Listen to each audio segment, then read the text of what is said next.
బంగారం సల్లగుండా కొండెక్కి కూసున్నదుల్లా తగ్గేదేలే అన్నట్టే ఇక లొక్కనాడే దగ్గర దగ్గర 3000 రూపాయల దాకా పెరిగింది. అందని అంగూరలు పుల్లగన్నట్టే సామాన్య మానవులకు అందకుంటా మొగుల మీద కూసుంటున్నది.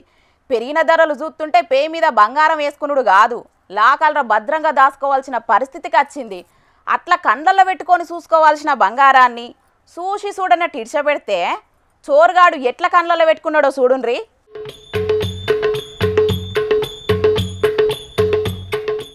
సూటు బూటు మస్తు డీసెంట్గా ఉన్నాడు భయ్యా. నీటుగా మాస్క్ పెట్టుకొని నిమ్మలంగచ్చి పైసలిచ్చి షాపింగ్ చేస్తుంటే దొంగగాడని నోరు జారుతున్నారని గరానికి రాకుండ్రి. పురాగా చూడుండ్రి ఈయన లీలలు. వీని మీద మన్ను దుబ్బ ఒయ్యా, వీని చేతులకు జట్టలు ఉట్ట, కాళ్లకు కుట్టాది రోగం రాను. వీని తాడు దెంపి ఎండిన చెట్టు గట్ట, వీని మీద మన్నువాడ. ఎవ్వలను నమ్మేటట్టు లేదుల్లా అయ్యల్ల రేపు.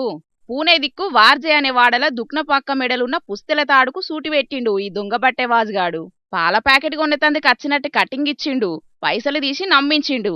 అటెంక చూసేది చూడంగానే అక్కకు అవ్వగారోలు పెట్టిన 2 తులాల పుస్తెల తాడును మెడలకెంచి దెంపుకపోయిండు.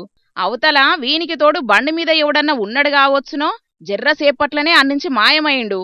ఇద్దరక్కలు కూడా దొంగగాన్ని దొరకబట్టేతందుకు బగ్గనే ఉరికిండ్రు గాని ఉత్తదే అయిందట కథ. అటెంక పోలీసులకు ఫోన్ కొడితే కేసు రాసుకొని దొంగగాని కోసం దోలాడుతున్నారట. యావత్ ఆంధ్ర రాష్ట్రంలోన్న మహిళా అక్కలు బంగారం మాలు పేయి మీదుంటే మస్తు పైలంగుండుండ్రి. అసలుకే కొనేతట్టి లేదని రికామున్నోళ్ళు అలకగా పైసలు సంపాదించాలని బంగారానికి బగ్గ సూటి పెడుతున్నారట. దొంగతనాలు ఈ నడుమనే అడ్డగోలుగా పెరిగినాయంటే ఏ తీవ్ర పరిశానున్నదో ఆలోచన చేయిండ్రి సరేనా. ఆ ముచ్చట అటు పక్కకు పెడితే ఇట్లనే బంగారం ధరలు షిటారు కొమ్మకెక్కినాయంటే మాత్రం మ్యూజియంలో చూసే కాడికస్తది కావచ్చు పోన్రి బంగారాన్ని.